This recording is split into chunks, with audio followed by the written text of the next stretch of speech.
En 1815, Prusia había superado el mayor reto de su historia. Agotada por la guerra contra Napoleón, pero victoriosa, el futuro se presentaba prometedor. El siglo XIX será un gran reto del que Prusia saldrá nuevamente victoriosa.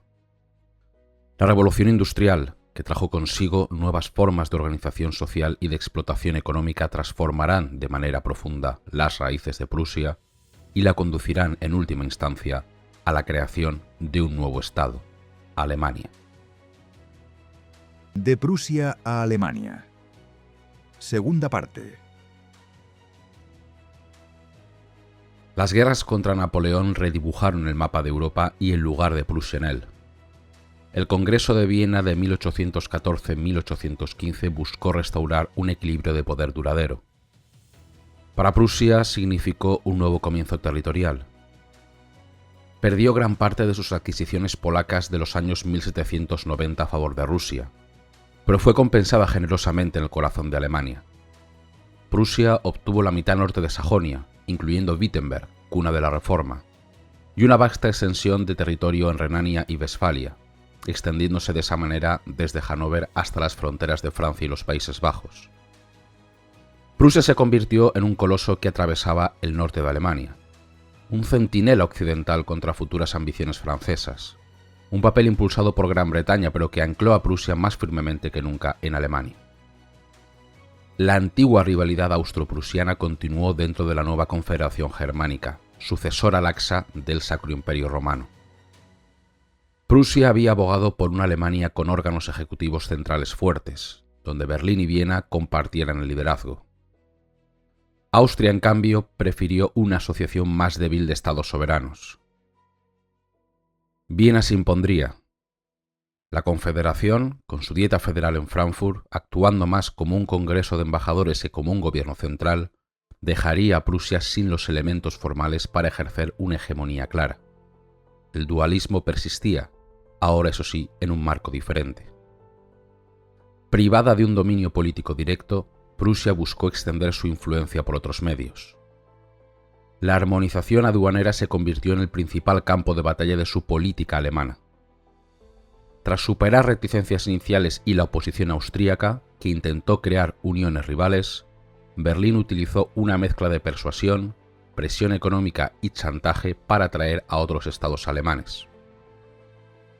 La culminación fue la Zollverein, o Unión Aduanera Alemana, de 1834, que eventualmente incluiría a la mayoría de los estados alemanes, excepto Austria. Aunque su impacto económico directo en la industrialización prusiana a veces ha sido exagerado, la Unión Aduanera reforzó la autoridad moral de Berlín, presentándola ante la opinión liberal alemana como una fuerza modernizadora y racional, capaz de actuar en interés de una Alemania más amplia. En la esfera militar, la rivalidad persistió. Los intentos prusianos de crear una fuerza federal más cohesionada bajo su liderazgo chocaron con el particularismo de los estados menores y la obstrucción austríaca. Crisis como la Revolución de Julio de 1830 en Francia o la crisis del Rin de 1840 ofrecieron a Berlín oportunidades para proponer una cooperación militar más estrecha, buscando explotar el temor a Francia. Hubo acercamientos, especialmente con Baviera, pero los estados del sur desconfiaban tanto de Prusia como de Austria, y Viena siempre supo jugar hábilmente con estas divisiones, a menudo explotando las propias fisuras dentro del liderazgo prusiano. La solidaridad austro-prusiana resurgiría solo ante la amenaza percibida de la subversión interna, como en 1832 tras la agitación radical en el suroeste. Prusia seguía siendo, en gran medida, la menor de las grandes potencias, a menudo reactiva, buscando apaciguar a sus vecinos, especialmente a la poderosa Rusia, cuya tutela sobre la política exterior prusiana era un axioma tras las experiencias napoleónicas.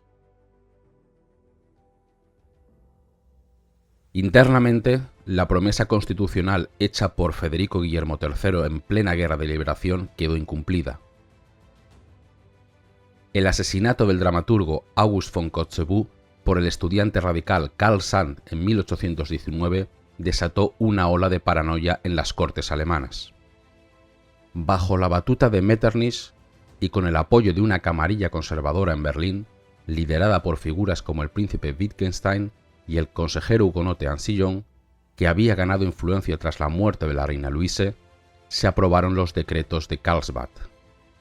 Se intensificó la censura, se persiguió a los demagogos, se clausuraron sociedades gimnásticas y hermandades estudiantiles, y figuras liberales y patrióticas como Arndt o Jahn fueron suspendidas o encarceladas. En lugar de un parlamento nacional, Prusia se tuvo que conformar con dietas provinciales, establecidas en 1823. Concebidas como cuerpos consultivos y organizadas según un esquema corporativo que sobrerepresentaba a la nobleza terrateniente, sus poderes eran muy limitados. Sin embargo, estas dietas, lejos de ser los meros ecos del pasado, se convirtieron inesperadamente en focos de vida política.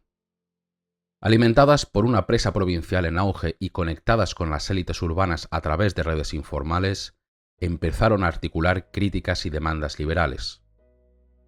Libertad de prensa, cumplimiento de la promesa constitucional, una asamblea nacional.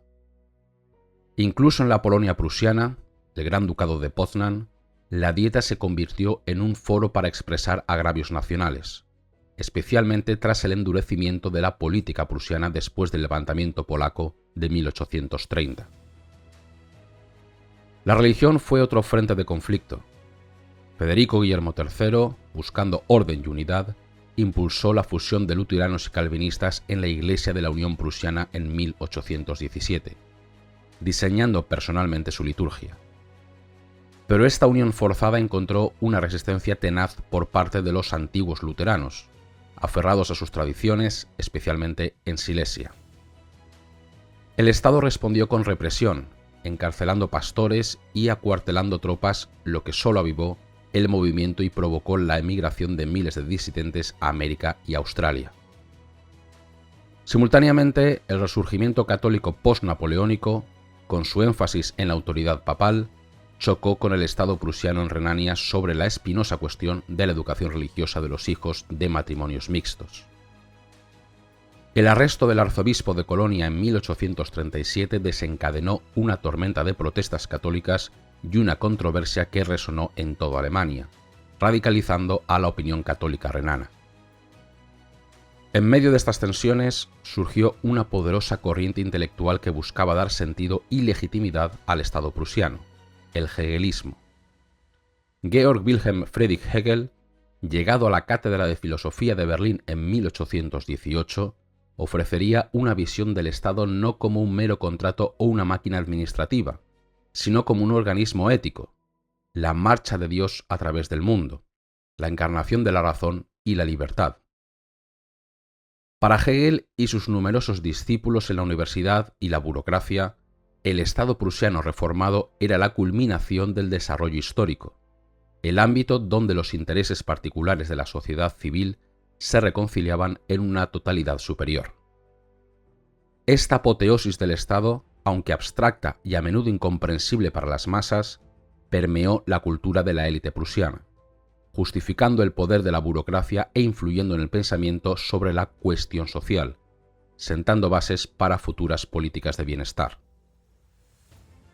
Pero la Prusia real seguía siendo un reino de fragmentos y parches. A pesar de la idealización hegeliana, persistían profundas divisiones regionales, legales y culturales.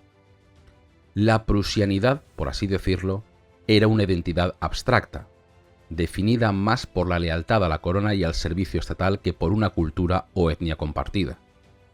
El Estado, aunque poderoso en su concepción intelectual, luchaba por imponer una uniformidad real sobre su diverso y a menudo recalcitrante conglomerado de provincias.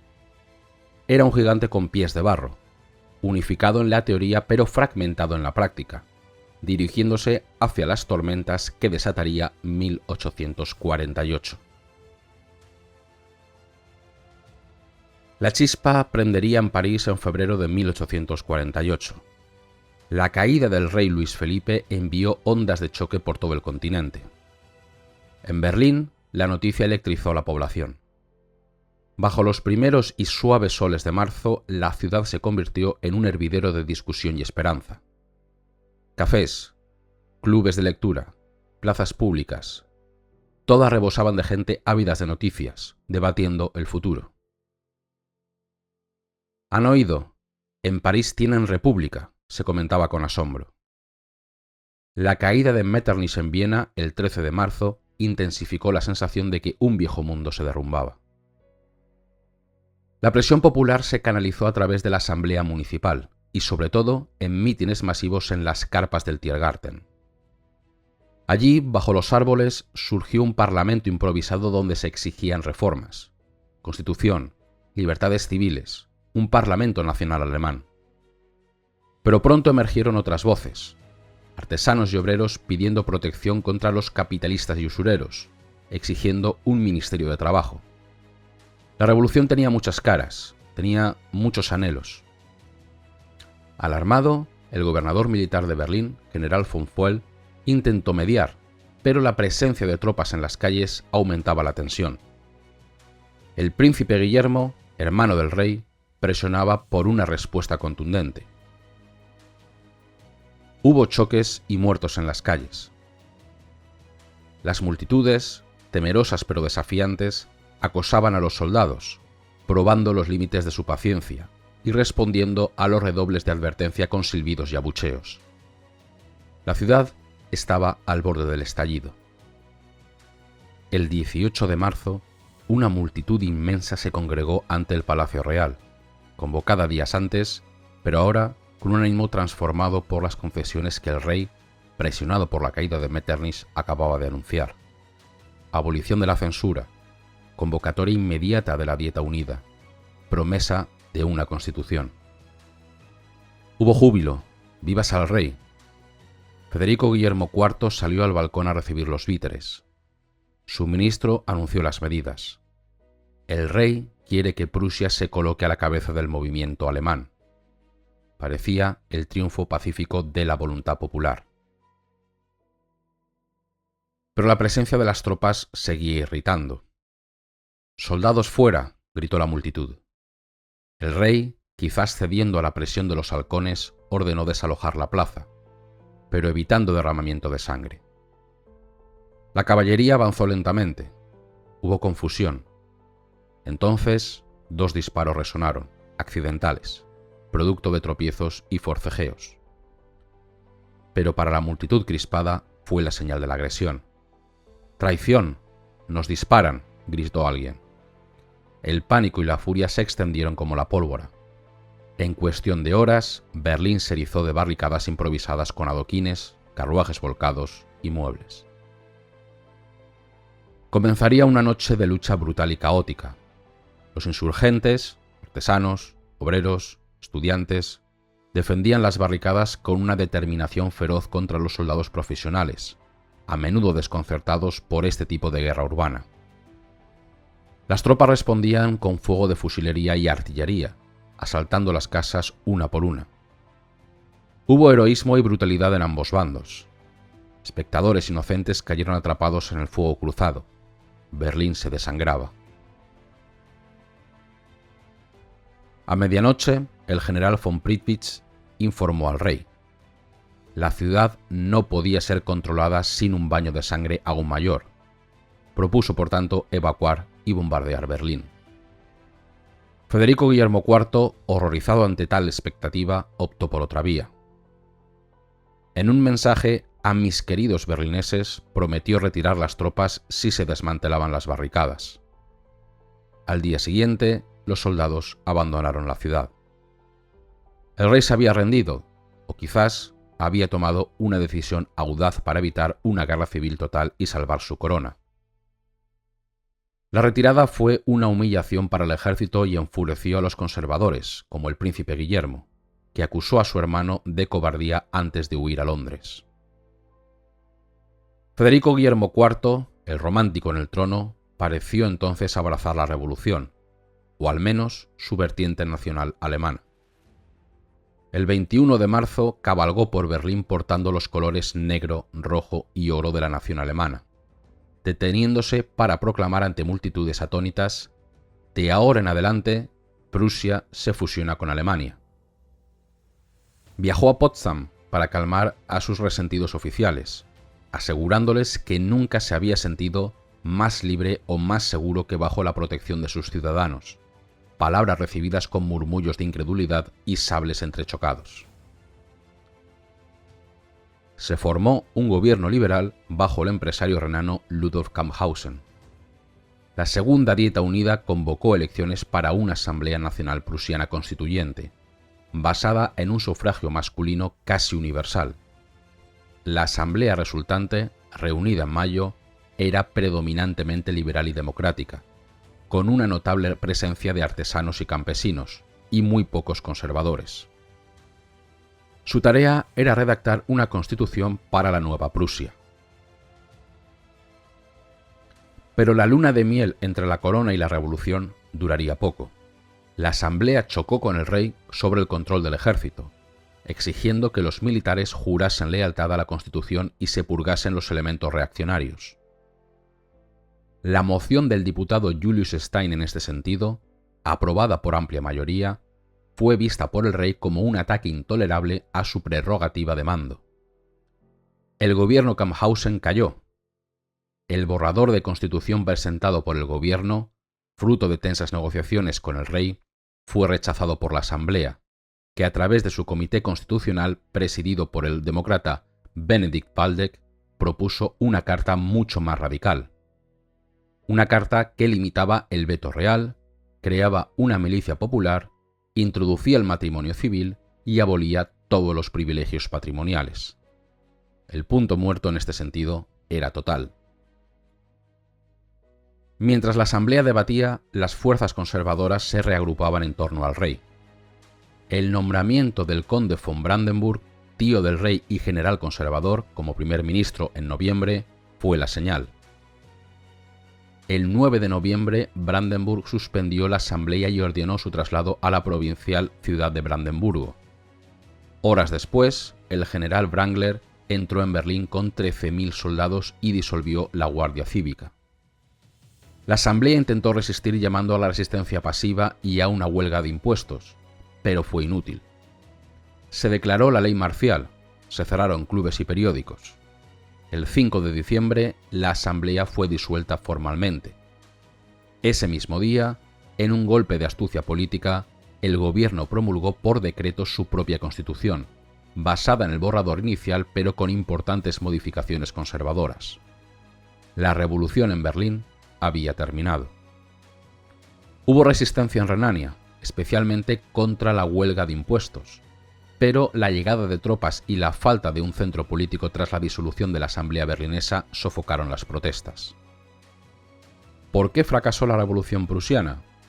La división entre liberales moderados y radicales demócratas, entre las aspiraciones políticas burguesas y las demandas sociales de artesanos y obreros, jugó un gran papel.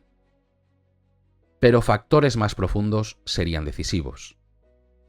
Sería clave la habilidad táctica de Federico Guillermo IV, que supo ceder temporalmente para luego recuperar la iniciativa.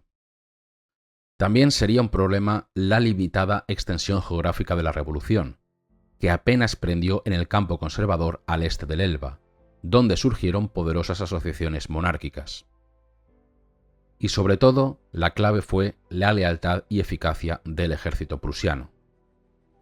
A pesar de algunas deserciones y simpatías revolucionarias en sus filas, la gran mayoría de los soldados obedeció las órdenes convencidos a menudo de que no reprimían la revolución, sino que restauraban el orden frente a la anarquía radical. Prusia tendría una constitución, pero impuesta desde arriba, no conquistada desde abajo. La monarquía había sobrevivido, pero la relación entre el Estado, el ejército y el pueblo prusiano había entrado en una nueva y tensa fase. Las revoluciones de 1848 habían fracasado en crear una Alemania unida y liberal desde abajo. El Parlamento de Frankfurt se disolvió. El sueño de una corona imperial ofrecida por el pueblo fue rechazado por Federico Guillermo IV.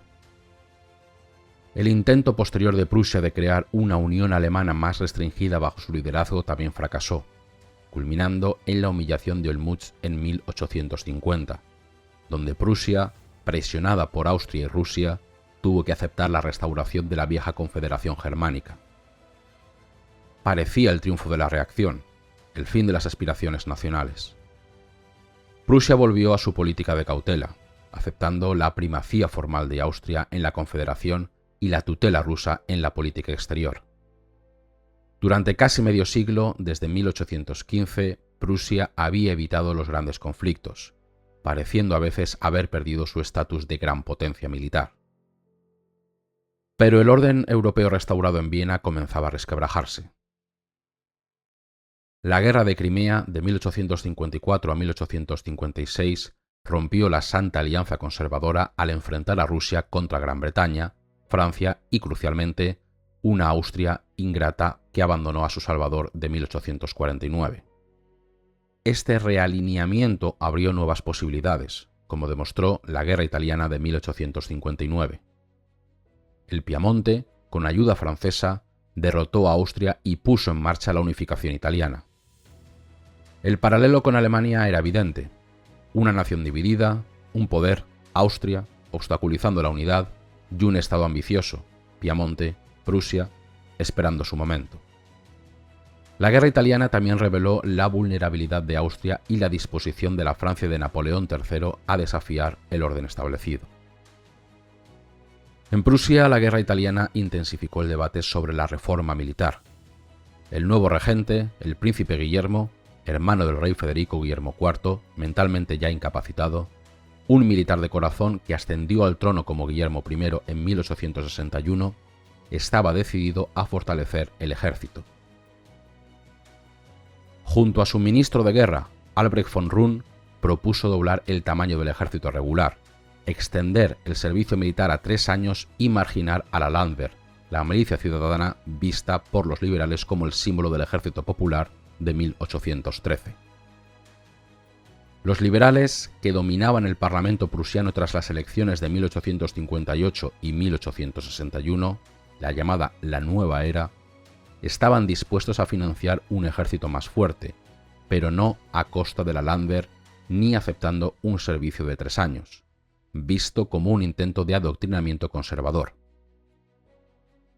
Chocarían frontalmente con el rey sobre el Kommandogewalt, el poder de mando exclusivo del monarca sobre el ejército, un punto que amenazaba con vaciar de contenido los poderes presupuestarios del Parlamento.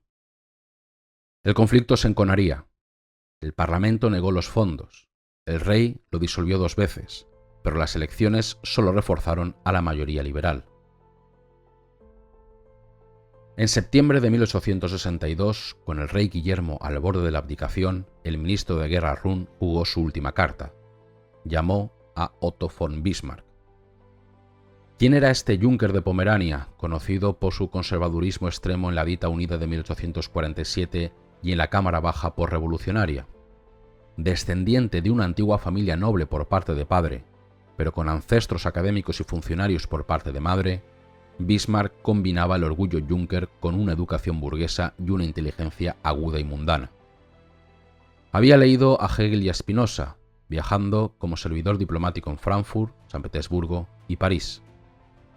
Despreciaba el liberalismo doctrinario, pero también el corporativismo estrecho de muchos conservadores.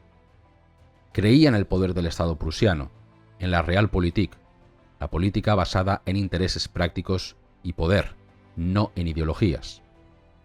Era un maestro de la manipulación, impredecible, capaz incluso de usar cualquier tipo de herramienta, incluyendo el sufragio universal o el nacionalismo, para así poder alcanzar sus fines. Su lealtad última era hacia la corona prusiana, pero servía al Estado sin ser su sirviente, manteniendo siempre una feroz autonomía personal. Nombrado ministro-presidente, Bismarck se enfrentó inmediatamente al Parlamento liberal. En un discurso que se haría famoso, declaró que las grandes cuestiones del día no se decidirían por discursos y votaciones mayoritarias. Ese fue el gran error de 1848 y 1849, sino por hierro y sangre. Tras un intento fallido de compromiso, saboteado por los militares de línea dura, optó por la confrontación. Gobernaría durante 4 años sin un presupuesto aprobado por el Parlamento, recaudando impuestos e implementando las reformas militares en desafío directo a la mayoría liberal. Utilizó todos los resortes del poder ejecutivo para hostigar a la oposición, mientras se aseguraba la confianza del rey neutralizando a sus rivales en la corte. Políticamente parecía aislado, odiado por liberales y desconfiado por muchos conservadores. Su futuro pendía de un hilo. La oportunidad para transformar su suerte le llegaría con la crisis de Schleswig-Holstein en 1863-1864. La muerte del rey danés sin herederos reabrió la compleja disputa sucesoria sobre los ducados. Mientras el nacionalismo alemán clamaba por un estado independiente bajo el pretendiente Augustenburg y Dinamarca intentaba anexionarse el Schleswig, Bismarck vio una oportunidad.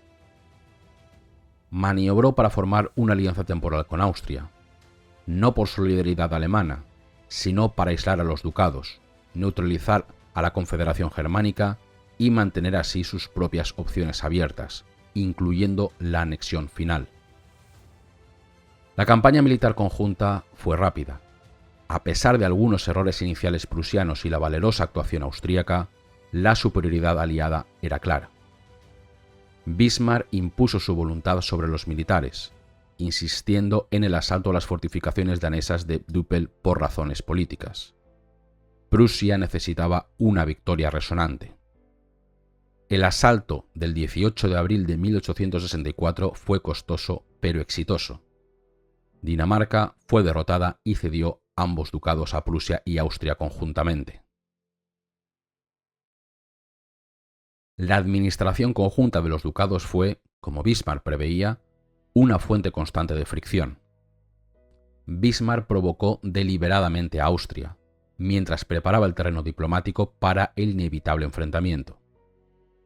Aseguró una alianza ofensiva con la Nueva Italia, ansiosa de obtener Venecia de Austria. Neutralizó a Francia con vagas promesas de compensación territorial.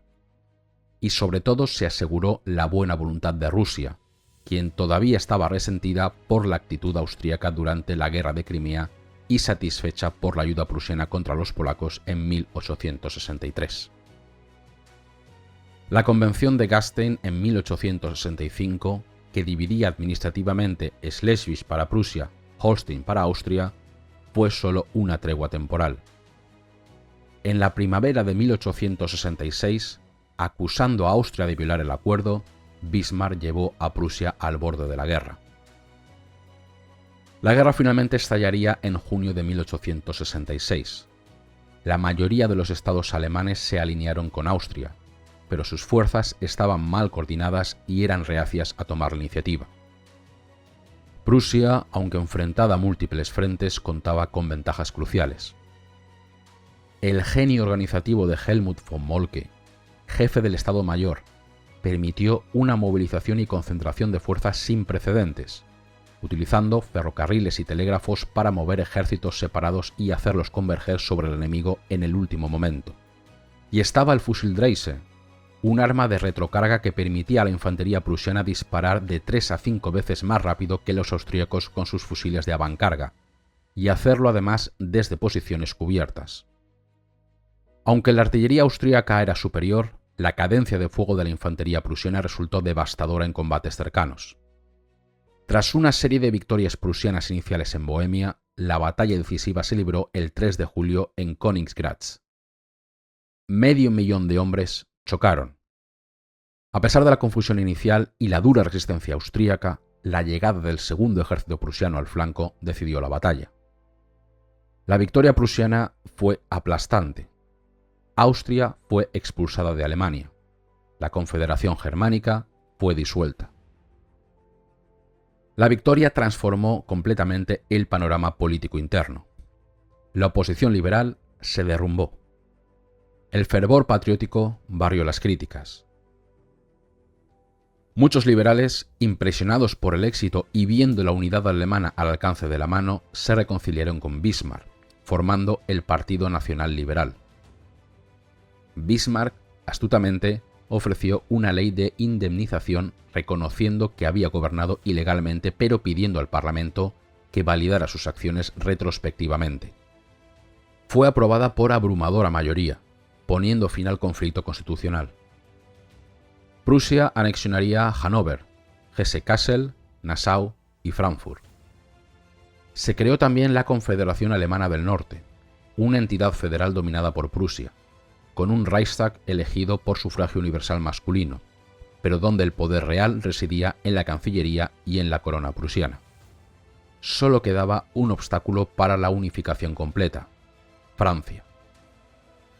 Bismarck no buscó activamente la guerra, pero sabía que un conflicto con Francia podía cimentar la unidad alemana bajo el liderazgo prusiano. La oportunidad se le presentó con la candidatura del príncipe Hohenzollern Leopoldo al trono vacante de España en 1870.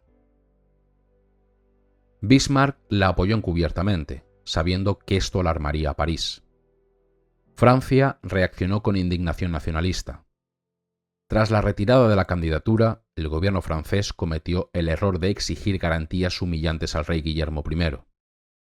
Bismarck recibió el relato telegráfico del encuentro del rey con el embajador francés en Bad Ems y publicó una versión editada, el famoso Telegrama de Ems, que hacía parecer el rechazo prusiano más brusco y la demanda francesa más impertinente.